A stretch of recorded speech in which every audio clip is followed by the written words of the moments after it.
नमस्कार दोस्तों, मैं हूं सागर और आप सभी का बहुत बहुत स्वागत है आज के अपने इस वीडियो में।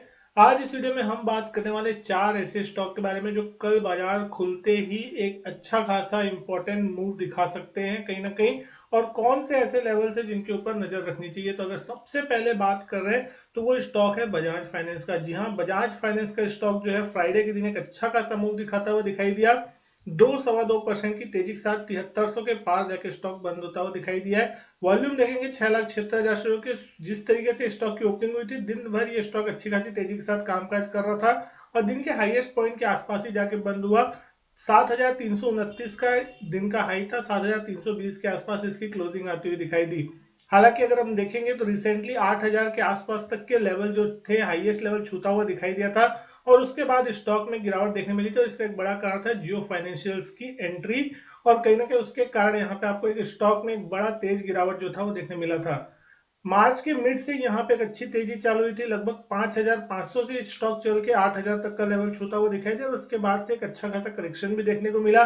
6,800 के आसपास तक स्टॉक करेक्ट होता हुआ दिखाई दिया और पिछले अगर 7-8 दिनों में आप देखेंगे तो एक अच्छा रिवाइवल जो है निचले लेवल से देखने को मिल रहा है। हम देखेंगे तो यहाँ फ्राइडे के सेशन में एक अच्छी खासी कैंडल बनती हुई दिखाई दी जो कि पॉजिटिव इंडिकेट कर रही है, और एक बड़ा ब्रेकआउट जो है कहीं ना कहीं अब एक होने की संभावना ये दिखाता नजर आ रहा है। जैसे ही स्टॉक 7,330 के लेवल को निकाल के ऊपर चलने की कोशिश करेगा तो कहीं ना कहीं नियर टर्म में आपको ये स्टॉक 7,600 7,700 तक के भी जो लेवल है वो आपको दिखा सकता है। और अगर मार्केट अपने मोमेंटम को कंटिन्यू रखता है तो कहीं ना कहीं ये स्टॉक फिर नए हाइस की तरफ बढ़ता हुआ दिखाई देगा।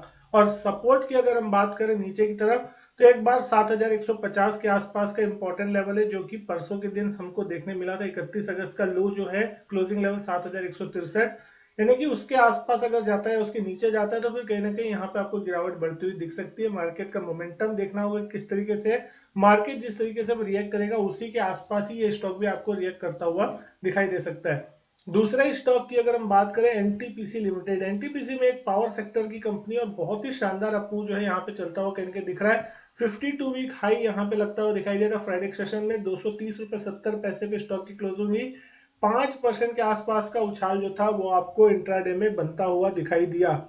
पावर सेक्टर में भी एक अच्छी खासी मोमेंटम बनी हुई है। सारे ही पावर स्टॉक्स आप देखेंगे तो एक अच्छी खासी रैली दिखाते हुए दिखाई दे रहे हैं। यहाँ पे हम फ्राइडे सेशन की बात करें तो 2,98 करोड़ शेयरों के वॉल्यूम देखने को मिले और कहीं ना कहीं ये स्टॉक एक बहुत ही स्ट्रॉन्ग मूव में चलता हुआ अभी फिलहाल दिखाई दे रहा है। पी रेशियो आप देख रहे हैं इसके 12.5 के आसपास का चलता हुआ दिख रहा है और कहीं ना कहीं 18 साढ़े 18 रुपए के आसपास की ईपीएस है। 2,23,000 करोड़ का मार्केट कैप है, तो कहीं ना कहीं बहुत ही लंबे ट्रेंड में एक ब्रेकआउट जो है आपको यहाँ पे बनता हुआ दिखाई दे रहा है। इस स्टॉक में हमने देखा था 180 रुपए के जब लेवल निकले थे, यहाँ पे आपको एक अच्छा मोमेंटम बनता हुआ दिखाई दिया था जून के महीनों में। और उसके बाद पिछले एक महीने से आप देखेंगे तो ये स्टॉक कहीं ना कहीं 225 से लेके 210 इस लेवल के बीच में ही कंसोलिडेट करता हुआ दिखाई दिया।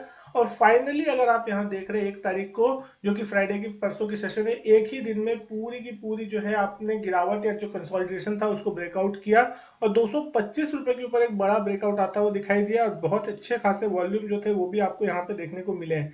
तो कहीं ना कहीं अब ये स्टॉक जो है 220 225 एक सपोर्टिव लेवल के रूप में कामकाज करेगा। अगर किसी कारण से कोई गिरावट आती है तो वहां आपको एक अच्छा सपोर्ट मिल सकता है।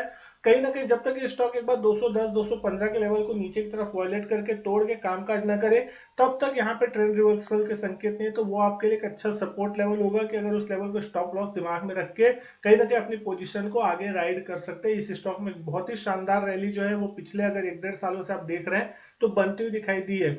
पिछले 1.5-2 सालों से ये स्टॉक अच्छे मूवमेंट दिखाता हुआ दिखाई दे रहा है। पावर सेक्टर में जिस तरीके से बूम आता हुआ दिख रहा है फाइनली बहुत लंबे समय के बाद, 2008-10 के आसपास में हमने देखा था पावर सेक्टर का boom. Steel sector, real estate, तो ये अब वो स्टॉक्स है जो कि बहुत लंबे समय से नहीं चले थे, वो अब यहाँ पे चलने की तैयारी करते हुए दिख रहे हैं। तो कहीं ना कहीं यहाँ पे एक स्ट्रॉन्ग मोमेंटम चेंज होने की संभावना बन रही है। तीसरे स्टॉक की बात करें तो यहाँ पे मैं आपसे बात करूंगा विप्रो लिमिटेड की। विप्रो का स्टॉक एडीआर में अगर आप देखेंगे अमेरिका के, तो 3-3.25% उछलता हुआ दिखाई दिया, यानी कि यहाँ पे एक संकेत पॉजिटिव है सोमवार के लिए। और चार्ट्स पे अगर हम देख रहे हैं विप्रो को, तो विप्रो का चार्ट एक बहुत बड़ी गिरावट के बाद, एक कंसोलिडेशन के बाद, एक ब्रेकआउट के लिए कहीं ना कहीं तैयार होता हुआ दिख रहा है। फ्राइडे के सेशन में अगर आप देखेंगे, स्टॉक लगभग 2% की तेजी के साथ क्लोज होता हुआ दिखाई दिया 416 रुपए के आसपास के लेवल पे। इस स्टॉक के लिए जो एक रेजिस्टेंस जोन है वो आप देख सकते हैं 420 रुपए के आसपास का है। जो लेवल अगर ये स्टॉक निकाल देता है तो कहीं ना कहीं फिर इसके पार निकलने के बाद आपको यहाँ पे एक अच्छा स्ट्रॉन्ग मूव देखने को मिल सकता है, जो कहीं ना कहीं एक बार स्टॉक को 440 445 की रेंज में एक बार लेके जा सकता है। तो अब देखना ये होगा कि क्या ये स्टॉक इसके ऊपर जाता है या फिर यहाँ से करेक्शन देखने को मिलती है। लेकिन जिस तरीके से पिछले 4-5 दिनों की गिरावट के बाद एक ही दिन में यहाँ पे एक अच्छा बड़ा मूव फ्राइडे के दिन देखने को मिला, तो कहीं ना कहीं स्ट्रॉन्ग हैंड्स यहाँ पे एंटर करते हुए दिख रहे हैं। वॉल्यूम भी जो थे वो अच्छे खासे थे यहाँ पे, लगभग अगर आप वॉल्यूम की बात कर रहे हैं 40-42 लाख शेयरों के वॉल्यूम देखने को यहाँ पे मिले थे फ्राइडे के सेशन में। तो 420 के अगर ये स्टॉक ऊपर खुलता है और सस्टेन होने की कोशिश करता है तो फिर यहाँ पे एक फ्रेश बाइंग शॉर्ट कवरिंग देखने मिल सकती है। 408 रुपए 407 रुपए के आसपास का एक स्टॉप लॉस सपोर्ट होगा, जिसके नीचे अगर स्टॉक जाएगा तो फिर कहीं ना कहीं इसका स्ट्रक्चर बेरिश हो सकता है। अदरवाइज ये स्टॉक आपको एक अच्छा खासा मूव दिखा सकता है। चौथे स्टॉक की बात करें, जियो फाइनेंशियल सर्विसेज का स्टॉक को आपके कल नजर में होना चाहिए, क्योंकि यहाँ पे ये स्टॉक T2T सेगमेंट में था और अब BSE ने इसके प्राइस बैंड को रिवाइज कर दिया है। जो इसमें 5% का सर्किट लगता था अपर या लोअर साइड का, अब वो बढ़ के 20% का सर्किट होता हुआ दिखाई दिया। तो कहीं ना कहीं इसके पॉजिटिव न्यूज है। अगर हम यहाँ पे देखें स्टॉक प्राइस के हिसाब से 261 262 के आसपास इसकी डिस्कवरी प्राइस निकल के आई थी जिस दिन ये स्टॉक लिस्ट हुआ था। उसी दिन से इस स्टॉक में कहीं ना कहीं आपको एक करेक्शन देखने मिल रहा है। 52 वीक हाई अगर आप यहाँ इसका देखेंगे 8-10 दिन पहले 21 अगस्त के दिन ये स्टॉक लिस्ट होता हुआ दिखाई दिया था एक्सचेंजेस पे। 262.05 लेवल था। 245 के आसपास स्टॉक जो है क्लोज होता हुआ दिखाई दिया। 5% के आसपास के अपर सर्किट पे स्टॉक फ्राइडे के दिन लॉक था, क्योंकि 5% का इस पे अपर सर्किट है तो इससे ऊपर यहाँ पे आप नहीं ले सकते, यानी कि यही मैक्सिमम प्राइस हो सकता है। अब यहाँ पे इसका सर्किट लिमिट चेंज हुआ है 5 से 20%। तो अब देखना होगा कि क्या ये स्टॉक में जो बायर्स है उसकी जो क्वांटिटी इतनी जबरदस्त होती हुई दिख रही, क्योंकि वॉल्यूम भी जो थे वो आपने देखे 3 करोड़ 94 लाख शेयरों के होते हुए दिखाई दिए। और यहाँ पे रिसेंटली 202 रुपए तक ये स्टॉक टूटता हुआ दिखाई दिया था और उसके बाद से लोअर सर्किट उस दिन उसका हटा था और सडनली उस दिन उसमें अपर सर्किट लगता हुआ दिखाई दिया। तो बहुत ही तगड़े वॉल्यूम जो थे वो हमको देखने को मिले थे जियो फाइनेंशियल सर्विसेज में।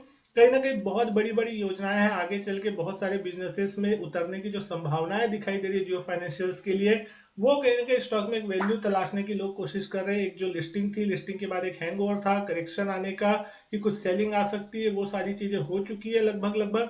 और अब फिर से कहीं ना कहीं इन्वेस्टर्स के मन में इसको लेने का रुझान आता हुआ दिख रहा है। तो अब देखना होगा कि किस तरीके से इनका बिजनेस आगे चल के पैन आउट होता है और किस तरीके से कंपनी के आगे के प्लान्स है और जिसके बाद जो है इनके ड्राइव होते हुए दिखाई देंगे बिजनेसेस।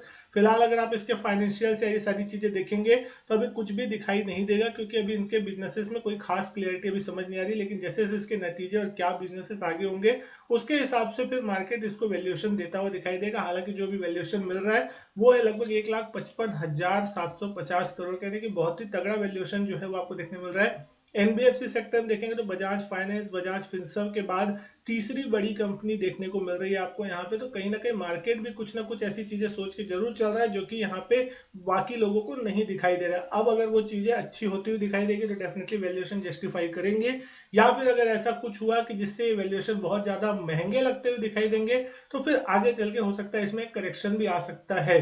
तो दोनों ही साइड की चीजें हैं, तो लोग यहाँ पे सोच समझ के निवेश करें, क्या करना है क्या नहीं करना। यहाँ पे सारी चीजें जो भी मैंने बताई है सिर्फ एजुकेशनल पर्पस के लिए, चार्ट में जो सारी चीजें दिखाई दे रही है उसको मैंने बताने की कोशिश की।